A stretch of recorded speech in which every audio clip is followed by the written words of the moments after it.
তারা অনেক বেশি উৎসাহী হয়ে ওই রিজিমকে রক্ষার জন্য অনেক অনেক বেশি ভূমিকা পালন করেছিলেন, সেটা আমরা হিসাবে রাখবো। কিন্তু তার মানে তো এটা না গণভাবে আমি কার্ড বাতিল করব, গণভাবে এইটা না আমি ওই অপরাধী করতে পারো, কিন্তু হত্যা মামলা সহ সব মামলার মধ্যে সাংবাদিক সহ অন্যদেরকে ঢুকিয়ে দেব।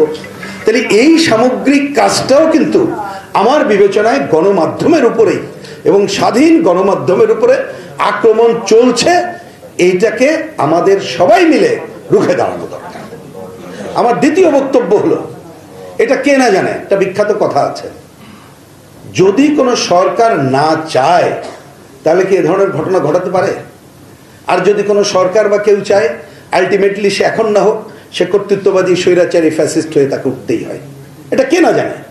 তাহলে এই সময় যে ঘটনাগুলো ঘটলো, আমরা আমাদের পার্টির বিবৃতিতে পরিষ্কার বলেছিলাম এরা তো চিহ্নিত, এনাদের বক্তব্য কিন্তু আমরা জানি, কোনো গ্যাপ থাকলে গ্যাপ পূরণ করা হোক, এটা নিয়ে কোনো কথা নাই।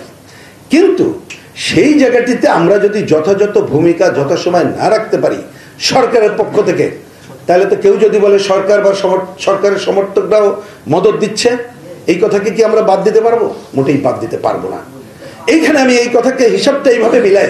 কেউ বলতে পারেন যে অন্তর্বর্তীকালীন সরকার তো রেগুলার সরকার না। হ্যাঁ, আমরাও তাই বলি, রেগুলার সরকার না। তাহলে তাকে নির্ভর করতে হবে আমরা যারা এই সরকারের সমর্থক। আমি সমর্থক এই জন্য বলছি, তারা যে পুরো কমিটি বা যে উপদেষ্টা পরিষদ গঠন করা হয়েছে বারবার যেটা করছে আমাদের কাছে জিজ্ঞেস করে তো করে নাই, আমাদের তো করেই নাই, তারপরেও সমর্থন করছে, যেহেতু গণঅভ্যুত্থানের মধ্য দিয়েই তারা এখানে দায়িত্ব পালন করছে। সুতরাং তাদের দায়িত্বের সাথে আমরা অন্যান্য শক্তি রাজনৈতিক দল সেটা যেমন আছি, এইখানেও বাইরের জনগণ তাদেরকে আস্থায় নেওয়ার ব্যাপার আছে।